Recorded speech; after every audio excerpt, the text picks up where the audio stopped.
¿Cuáles son los nervios que me inervan la mandíbula?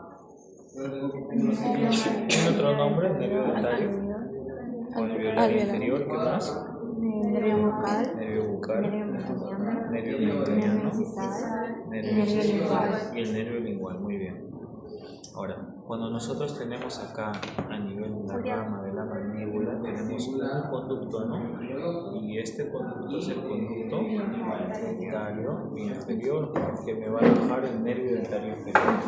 Y el nervio dentario inferior es motor o sensitivo. Mixto. Entonces, claro, el trigémino es mixto, ¿no? Quinto 1, quinto 2, quinto 3. Pero tiene ramos. Es sensitivo, porque tenemos acá un ramo motor que es el nervio labioideo. ¿Recuerdan a quién inerva el nervio labioideo? Al nervio gástrico y al que más. Y al músculo labioideo. Ese es el ramo motor. El ramo sensitivo me va a dar el nervio dentario inferior sensitivo. Entonces, tenemos acá nuestro nervio dentario inferior y el nervio dentario inferior, ¿qué me va a inervar? ¿De qué? De molares. ¿Seguros? ¿O solo molares y primera molar? No, molares. A ver, ¿qué dice compañero? Y solo la segunda premolar. Ok, vamos a ver. Tenemos la inervación del dentario. Inerva la 8. Ah, no, ¿cómo que creo? Pues la 8, la 7, la 6, la 5 y la 4. Me va a inervar por el nervio dentario inferiores, pero posteriores, molares y premolares. Entre las premolares yo tengo un detalle anatómico importante, que es este de acá. El agujero mentoniano. El agujero mentoniano. El agujero mentoniano que normalmente vamos a encontrarlo por acá. Antes de que mi nervio dentario ingrese al agujero, va a botar un ramo sensitivo. ¿Cuál es? El nervio incisal. El nervio incisal que me va a inervar raíz, alveolo inferior, canino lateral y central. Correcto. Vamos. Luego, recién el nervio, la rama sensitiva va a pasar por el agujero mentoniano. ¿Correcto? Y sería el nervio que me va a inervar. Mucosa vestibular. ¿De qué piezas?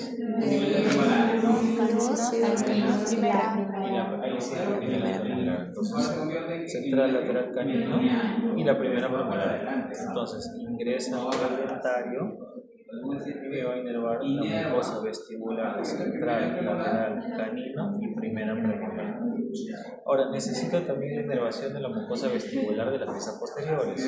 Hasta la segunda premolar está el nervio bucal. Por acá viene mi nervio bucal y me va a inervar la mucosa vestibular de la 8, la 7, la 6 y la 5.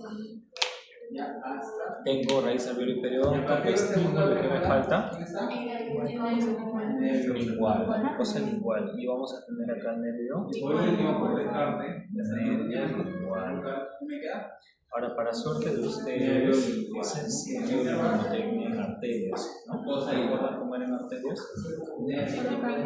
Por sublingual, ¿no? Entonces acá tendríamos arteria dentaria inferior, arteria incisiva, arteria mentoniana, arteria bucal y la arteria sublingual.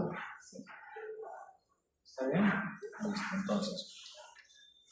Volviendo al tema de los cuadrantes, acá por ejemplo tenemos igual de una lógica.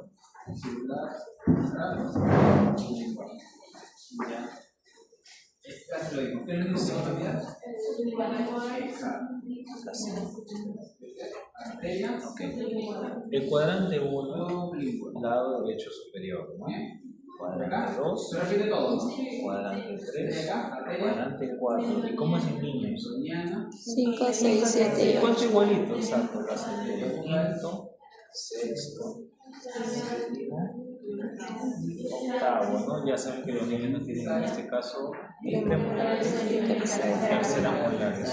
Ahora les pregunto también, ¿cuáles son las piezas que normalmente tienen mayor porcentaje de retención? Caninos superiores y qué más. Tercera molar. ¿Cuáles más? ¿Las? ¿Por qué las inferiores?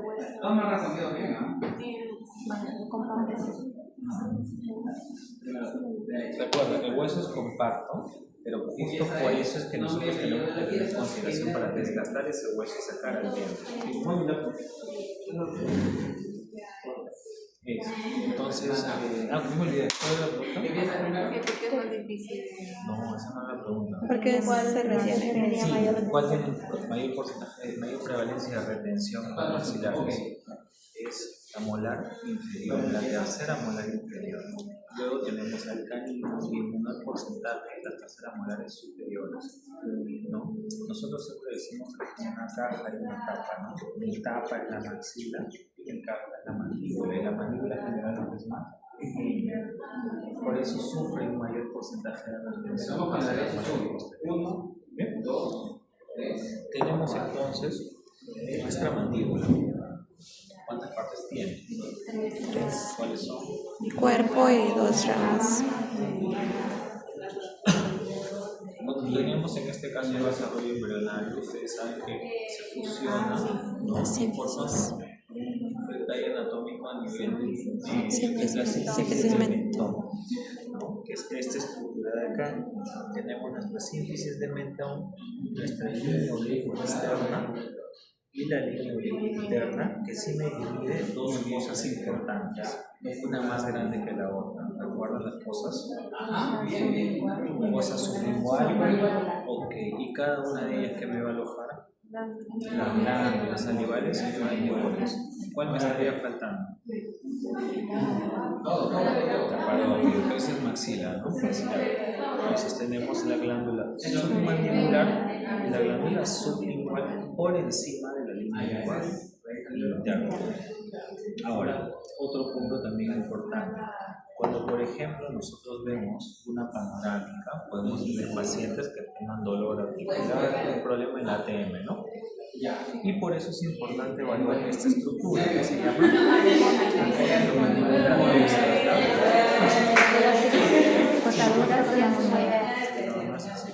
¿cuál es esta parte de acá?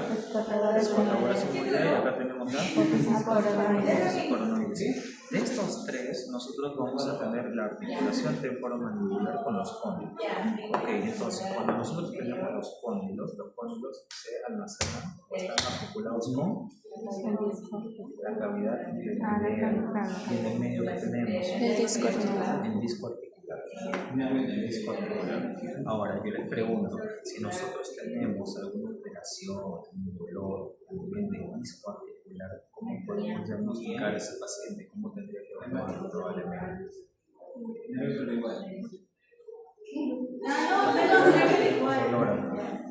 Tenemos dolor en la articulación, el paciente tiene inconveniente para abrir y nosotros sospechamos que es el disco articular.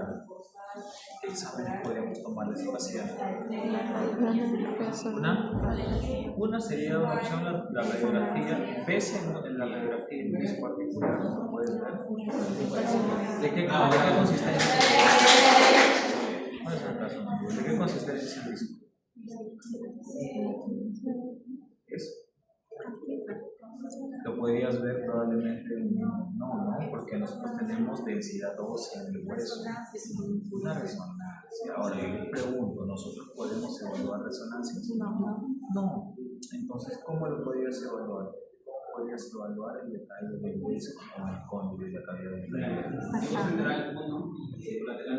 Eso ya es un poco más clínico, ¿no? El diagnóstico es clínico.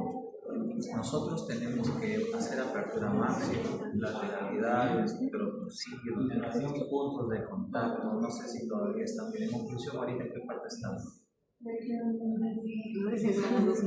No, pero ahorita que están bien. ¿Relación de malocuciones o relación molar, canina? ¿Eso?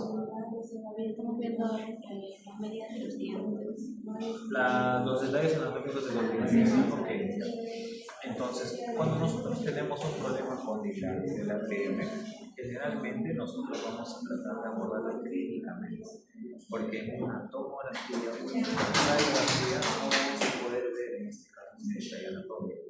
Otra opción, vamos a poner acá Esa es creo que acá hay una pantalla. Bien, continuación. Si nosotros, por ejemplo, vemos esta panorámica, tenemos el código de la mandíbula y nosotros tenemos que observar que las panorámicas, lo único que podemos observar es que tenemos una asimetría conilar, ¿no? Un código está más arriba que el otro. Y otro detalle importante es que los códigos están planos. Si tenemos desgaste, ustedes recuerdan cómo se llamaban dos articulaciones que no tienen líquido sinovial, que están entre ellos. Es ese tipo de articulación. ¿Recuerdas cómo se llama? Con dos estructuras óseas puras friccionan entre sí, producen líquido sinovial, que es lo que nos ayuda en la articulación.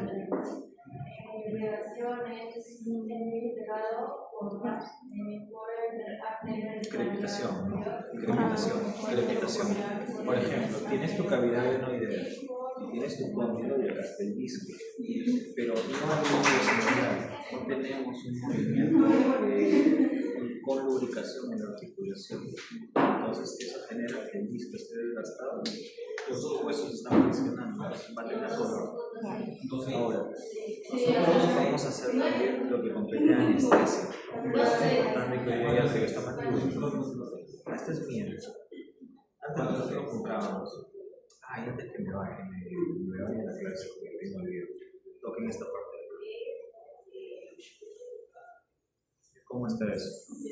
Está puntiagudo, ¿no? Vamos a ver acá. Por ejemplo, eso puede simular una extracción. Sería, ¿no? Cuando sacamos todos los dientes del sector anterior. Entonces, ¿qué podrían hacer ahí? ¿Con qué? Lija para hueso seguro. Lima para hueso. Ok, una opción sería fresa quirúrgica. La otra opción sería una lima para hueso. ¿Y qué más? ¿Recuerdan el nombre del instrumento? Una dubia o alveoloto. Por eso cada vez que ustedes saquen dientes tienen que palpar esta zona, porque ustedes cierran la sutura y les va a doler. Lo mismo que sienten que están tocando acá es lo mismo, pero se lo convierte en cierre. Ese es un punto a considerar. ¿Qué más? Cuando nosotros trabajamos técnicas de anestesia a nivel de la mandíbula, trabajamos técnicas tronculares, porque estamos anestesiando el tronco nervioso. En esta imagen, por ejemplo, acá tenemos el tronco nervioso que da ramos bucal, mentoniano y lingual, ¿no? Ahora, cuando vamos con esta aguja, no anestesiamos directamente en el nervio, sino en zonas adyacentes. Si ustedes pinchan directamente el nervio, quizá durante la práctica de anestesia algunos de ustedes tengan ese percance. ¿Qué pasa? Igual lo vamos a guiar, ¿no? Pasa. Van a sentir como una corriente que adormece hasta la línea media de la cara. Y eso es porque has anestesiado directamente el nervio y el tronco nervioso. De estas técnicas tenemos dos: la técnica directa y la técnica técnica directa, troncular directa y la técnica troncular indirecta. ¿Qué otro tipo de anestesias conocen? Infiltrativa, otra correcto, ¿qué más?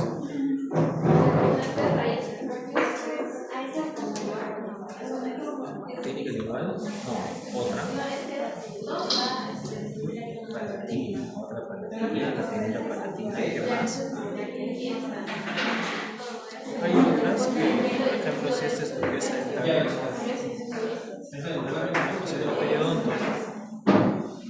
Y podemos también anestesiar el ligamento periodontal, una técnica intraligamentosa. Tenemos dentro del esmalte tenemos la dentina y la última capa es la pulpa. ¿Qué pasa? ¿Cómo se llama cuando esa pulpa está inflamada? Pulpitis. Casi siempre pulpitis irreversible. Entonces, cuando ustedes colocan tronculares, muchas veces el dolor no para en el paciente. Y ustedes tienen que poner la anestesia más dolorosa de todas las áreas odontológicas, que es la anestesia intrapulpar. Ustedes vienen con su aguja, depositan inmediatamente en la punta. En ese momento el paciente le va a decir de la A a la Z, pero en 3 segundos ya no siente nada. Entonces, es una anestesia directa ese día. También tenemos la anestesia intraocular, anestesia mentoniana. ¿Por qué es importante que nosotros sepamos los reparos anatómicos de la mandíbula? La técnica troncular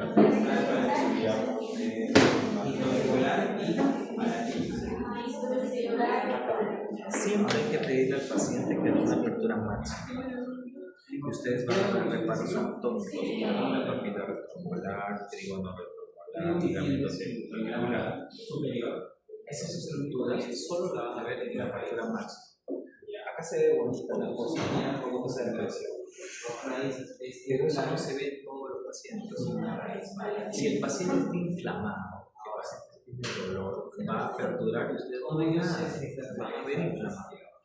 Entonces, ¿qué tienen que hacer ahí? Palpar, tienen que palpar lamentablemente, ¿no? Tienen que palpar la depresión que está posterior a la segunda molar. Ahora, ¿qué es lo que nos dicen los textos? Nosotros podemos en este caso colocar el índice o el pulgar por encima de la cara cruzada. Mira la mandíbula. Si yo, por ejemplo, esta parte que no está pintada así, si yo, por ejemplo, tengo mi pulgar, esto sería así, si tengo mi pulgar aquí, y quién es el dedo, ¿no? La mitad de mi dedo pulgar aquí altura está.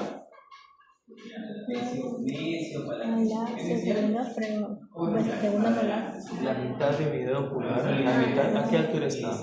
Allá de la apófisis coronoides. ¿Segura? ¿A qué altura está? Es el de abajo. ¿A qué altura está la cara interna de la mandíbula? ¿A qué altura? Ya, te vas a acercar a los... Ahí está cerca de ti. Miren esta mitad. Esta está igual, está a la mitad. Yo apoyo mi dedo en la cara opuesta de los dientes. La mitad estaría donde cerca del espíritu, ¿no? Entonces, ¿por qué es importante eso? Cerca del espíritu, nosotros que vamos a tener dos puntos. El dental inferior, ¿no? El dental inferior. Por eso que acá nosotros establecemos esta reparo anatómica encima de la cara oclusal de los dientes. Y ahí tenemos un punto de referencia. ¿Cuándo podemos tener problemas? Cuando tenemos pacientes que tienen bastante volumen, pacientes braquifaciales, ¿han visto, han escuchado? La segunda, ¿están llevando semiología? No, todavía. No sé si será que la clase anterior que tenemos 3 tipos de periodo mesofaciales. El paciente con los 3 tercios homogéneos, braquifaciales, no deben haber visto. Braquifaciales, pacientes que tienen el tercio medio, voluminoso, más amplio. Y tonicofaciales, pacientes que tienen el tercio inferior más elongado, más largo, pacientes con la. No voy a poner ejemplos ahorita, pero esos serían pacientes tónico-faciales. Entonces, en pacientes braquifaciales, que son pacientes más gorditos, que los músculos masticatorios los tienen bastante voluminosos, sí podemos tener inconvenientes porque no tienen una apertura máxima. Nosotros tenemos una técnica de anestesia que no la van a hacer porque es compleja, que se llama técnica de hipnosis. ¿En qué consiste? Imaginémonos que tienen un paciente con un juego de trismus. ¿Han escuchado trismus? Sí. ¿Qué es el trismus? La dificultad para... ¿Qué es el trismus? ¿Recuerdan? Más o menos una noción. Ok, esa sería la consecuencia de un trismus, ¿no? Pero en sí, ¿cómo podemos definir el trismus? ¿Qué es el trismus? ¿Cómo? No, dime, no. ¿Cómo? Una disfunción, no. Las disfunciones temporomandibulares generalmente tiene como consecuencia una apertura bucal limitada. El trismus es otro tipo de escenario. ¿Nada? No puede saber. Esa es la consecuencia del trismus. Pero ¿cómo puedes definir el trismus? ¿Qué es? ¿Cómo se llama cuando el músculo se contrae? Un espasmo. Entonces, ¿cuál es el problema que nosotros podemos tener con la técnica de anestesia? Si nosotros no identificamos correctamente el ingreso al conducto, nuestra aguja va a ingresar, pero puede ingresar a un músculo masticatorio, a una porción del pterigoideo. ¿Recuerdan? Pterigoideo interno y externo. Cuando tú haces la porción en el pterigoideo interno, te ocasionas trismus al paciente. El paciente luego no puede abrir y cerrar la boca. ¿Cómo lo tratarías? La misma palabra. ¿Qué podrías hacer? Periodos cortos nos pueden ser. Ya tienes el trismus, ya lo anestesiaste y le has dado el pterigoideo. ¿Cómo lo tratas? ¿Cómo?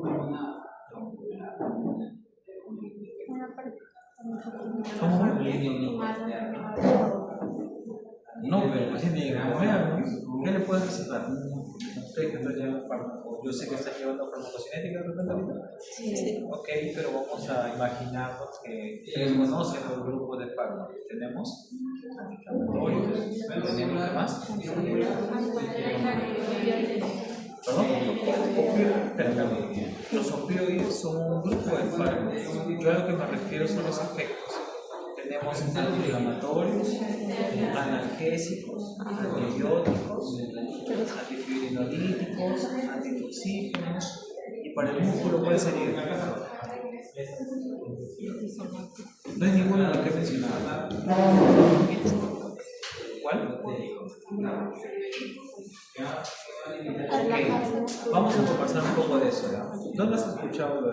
No era la respuesta, pero igual. Fisiologías similares que estamos nosotros. No me equivoco, también Sí. masajes con electricidad. ¿Podrías colocar electrodos o, por ejemplo, lo que me comentas también es ácido hialurónico, ¿cierto? Puedes usar en ese momento convencionales de no todos los días. ¿Qué es lo que le podrías recetar al paciente? Por eso les decía los grupos de fármacos. Si tienes su cuadro de día, no pasa. Un relajante muscular. Un relajante. No les voy a decir exactamente cuál, pero pues es un relajante muscular. ¿Por qué? Porque el músculo está contracturado.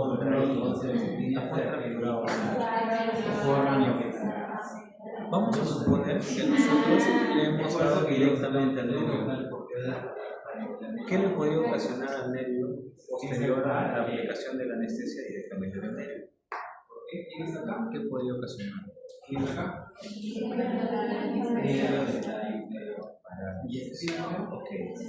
La parálisis facial se da en un nervio sensitivo o un nervio motor.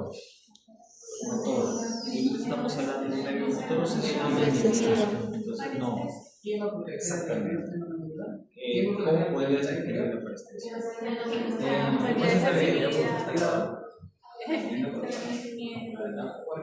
Ok, es la pérdida parcial o total de la sensibilidad. Ahora, cuando tú, por ejemplo, pones una trombola y le das al nervio igual, automáticamente el paciente pierde la sensibilidad del nervio. Otra opción, vamos a suponer que las raíces vamos a aprovechar vamos a imaginar que nosotros tenemos centrado nuestra trasera mural y acá tenemos nuestro nervio dentario. ¿Qué pasa, por ejemplo, si la raíz está relacionada con el nervio dentario? ¿Qué podemos hacer ahí?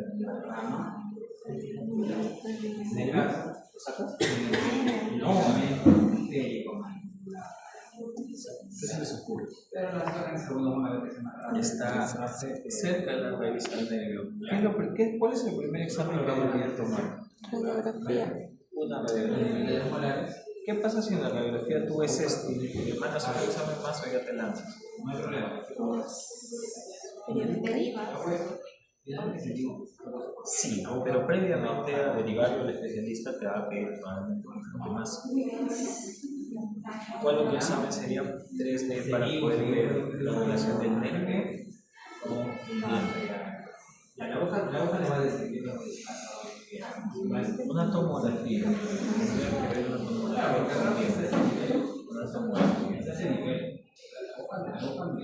Cuando ustedes toman la tomografía, recién ahí con su imagen 3D van a ver si tenemos este cuadro. Ahora, cuando hacemos cuando nosotros sacamos la pieza dentaria y dañamos parte del dente dentario, ¿qué zona nos perderíamos prácticamente? Sensación, ¿cuál sería la zona donde perdería el paciente sensibilidad? Pero si este diente yo lo sacaste, mucho cuidado porque a veces la mucosa vestibular y también la mucosa del mentón, los labios. Por eso es importante que ustedes siempre hagan firmar al paciente el consentimiento, porque ustedes pueden colocar una anestesia torácica y probablemente dañen su nervio, ocurre final y ahora llamar a los 2 o 3 días y decir, doctora, sigo sin sentido. Y ahí se puede comunicar. Nosotros en la semana después de parciales tenemos unos seminarios para que ustedes sepan exactamente qué pueden recetar en esos casos, porque el paciente sí puede que no recupere la sensación. Por fin, una pregunta. ¿Cuál es su nombre? Sí, Vázquez, bien. ¿Ustedes han pasado inyección de glúteo? ¿Tienes otra hojita? Tenemos 2 opciones. La primera opción, por ejemplo, nuestro diente está acá. Pero hay que saber que no en la boca, en la cara, todo. Si está tratando de medio, ¿no? Ahí. Le tomaste la radiografía, ves esto. Le tomaste la tomografía y compruebas que está así. Si el paciente te dice, doctora, sáqueme el diente, yo la verdad que no quiero someterme a otra cirugía, yo sé que hay un riesgo porque ya les he avisado del riesgo, entonces aquí y vas a hacer un tratamiento farmacológico. No te voy a adelantar todavía la respuesta, pero son complejos vitamínicos que podemos recetar para que el nervio recupere la mielina. Cuando yo hago esto, toda esa información es porque hay mielina en el nervio y mi cerebro lo detecta también. Entonces, hay fármacos complejos vitamínicos que rellenan la mielina del nervio del axón, porque está dañado por la uva. Entonces, puedes sacar el diente, le haces un tratamiento farmacológico y lo controlas. ¿Cuál es el otro escenario? El paciente te diga, doctora, ¿sabe qué? Yo no quiero tener ningún riesgo, haga lo que pueda para que yo en realidad no pierda la sensibilidad. Si ese fue el otro escenario, existe otro tratamiento que se llama oronectomía. Hay que preguntar, si no, me voy a quedar con información porque yo quiero tratar de mostrarles lo más crítico que pueda, ¿no? Para que no se entienda. ¿En qué consiste la coronectomía? ¿Se acuerdan cómo se llama cuando dividió la corona? Cuando dividió la corona en la raíz, no sección bien, este plagio, pero lo importante es que lo has apuntado. ¿Se acuerdan con qué hago la ondosección? En adultos es poco así. Una fresa quirúrgica de tallo largo y calor que usted. Yo empiezo a desgastar acá, ¿no? Sacan la corona y esta raíz ustedes la pueden dejar un periodo de tiempo y le toman exámenes radiográficos. Entonces, cuando pasen unos meses, esta raíz ya no va a estar acá, sino probablemente la raíz va a estar por acá. Y ahí con seguridad y con otro examen lo sacas. Esa es la otra opción. Ahora, imaginémonos que ustedes hacen la ondosección y dicen, no, el diente está complicado, no puedo sacar. Y le dicen al paciente, disculpa, pero tengo que hacerte una coronectomía. Eso no es válido, porque tú ya has movido esta raíz. ¿Qué pasa con un diente que tiene movilidad en la mandíbula? ¿Qué podría pasar? Es un cuerpo extraño, ¿no? ¿Y qué hace nuestro organismo con cuerpos extraños? Y se podría formar un... ¿Qué? Tiene 6. Una letra. Ah, ya, gracias, pues me iba a matar acá. Tiene 6. Un cáncer, no se mala. Fíjate que lo mata ya el paciente. Un quiste, ¿no? Entonces, la otra opción, cortas tu corona, dejas la raíz, controles radiográfico y en otro procedimiento lo sacas. Depende mucho también de cómo sea el paciente. Hay pacientes que son muy especiales, ¿no? Desde la anestesia hasta el documento que le vas a hacer firmar. Ese es uno. Entonces, cortan, porque como les decía, si ustedes cortan la corona, ya han intentado sacarlo y dicen, no, está complejo, no la hago. Ya este diente se movió. Tiene que sacarlo, porque se puede formar un cuerpo, es un cuerpo extraño. Y ahí recién el paciente le duele. Entonces, esos tienen que programarlo. Ustedes cortan, sacan, suturan y esperan. Para que esto siga migrando, ya no tiene un tope, porque acá generalmente tenemos otra corona, ¿no? Ya no tiene este tope, migra y se aleja del nervio. ¿Bien? ¿Alguna pregunta más? ¿Todo bien? Ahí está haciendo su punto bonus, bien. Supongamos que esa pieza, o sea, sí o sí que tiene que sacar porque hay una caries. Por ejemplo, a veces te pasa esto, tienes, o sea, porque tienes un diente del costado con una caries. No, o sea, si en ese caso el diente tiene que sacarse porque tiene una caries. Sería la primera opción. Sí, pero también tienes que evaluar en la radiografía o en la tomografía si tu caries está a nivel de corona o ya también agarró raíz, ¿no? Porque si está a nivel coronal, te vuelves la corona y te sacas con la caries. Pensé que me ibas a preguntar el otro escenario. El otro escenario es que este diente ha impactado tanto que acá ya tiene caries. Y ahí salen un 2 por 1. Muchas veces tienes que sacar los dos.